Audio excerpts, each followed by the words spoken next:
मनीष जी, आज दो विषय निकलकर सामने आए। एक, विपक्ष के नेताओं पर कार्रवाई, कांग्रेस के खाते सीज, उनके पैसे जब्त, वो पैसे का इस्तेमाल नहीं कर सकते।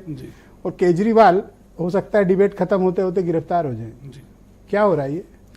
देखिए, मुझे लगता है जो न्याय है वो अपनी प्रोसेस कर रहा है और ये खाते फ्रीज नहीं है। इस पे एक लीन मार्क्ड है कि जितना ड्यूज है उतना रिकवर करने का अमाउंट उसमें रिटेन कर लिया जाए। कांग्रेस इसके लिए सब जगह गई। 13 मार्च को हाई कोर्ट भी गई थी, जब कहीं रिलीफ नहीं मिली तो आज उन्होंने प्रेस कॉन्फ्रेंस करी। लेकिन आज जो मैंने उनकी प्रेस कॉन्फ्रेंस देखी, जैसे आप बता रहे थे कि सोनिया गांधी जी आज पहली बार किसी कॉन्फ्रेंस में दिखी थी, तो अगर ये प्रेस कॉन्फ्रेंस किसी जनता के मुद्दे पर हुई होती तो मुझे लगता है वोटर्स तक एक अच्छी मैसेज जाता।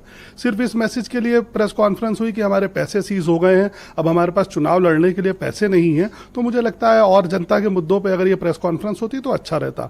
आम आदमी पार्टी पे जो कानून का शिकंजा कस रहा है, आज ही हाई कोर्ट ने आदेश दिया है कि हम उनकी अरेस्टिंग पे स्टे नहीं कर सकते, तो लॉ अपना काम कर रहा है। इसलिए मुझे ऐसा लगता है कि जो कानून की प्रक्रिया है वो चल रही है और इस देश ने अच्छा, आरोप ये लग रहा है, अभी देखिए सबसे बात की हमने, बीजेपी से भी, बीजेपी के अलाइज से भी, अपोजिशन से भी, इन लोग का ये क्लेम है अपोजिशन का कि कार्रवाई टारगेट करके अपोजिशन लीडर्स पे हो रही है।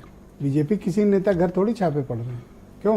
यही कह रहे थे ना, लाल उल्लू बन गया है। जो कह रहे लॉ काम कर रहा है, मुझे बड़ी हंसी आई।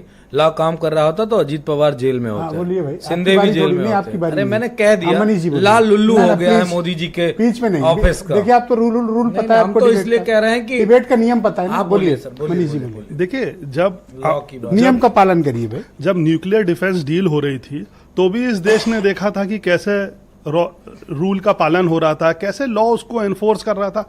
क्या नहीं देखा था इस देश ने संसद में होते हुए कि हमने नहीं देखा था कि किस तरीके से पैसे का ट्रांजैक्शन हो रहा था, किस तरीके से ना बीच में नहीं टोका टाकी नहीं, किस तरीके से गलत बात नहीं, किस तरीके से अमेरिका से डील हो रही थी। तो जब आपने वो चीजें भी देखी थी, उसमें भी कानून ने अपना एक्शन लिया था। आज हम भी देख रहे हैं। तो अगर केजरीवाल को गिरफ्तार किया जाए तो इसके पीछे कोई राजनीति नहीं है? कोई राजनीति नहीं है। नौ सम्मन हो चुके हैं। अगर पहले सम्मन पे हो, डायरेक्ट एंट्री हो, उनको पहले सम्मन पे ही पेश हो जाना चाहिए था। एक अच्छी छवि पेश करनी चाहिए थी, क्योंकि वो तो पहली बार में धर लेती ईडी तो नहीं, तो इसका मतलब उसमें कुछ गलती थी, क्योंकि वो तो इसी मुद्दे पे चुनाव जीत के आए थे। उनकी तो संरचना इसी बात के लिए हुई थी। ठीक, मैं इस कार्यक्रम में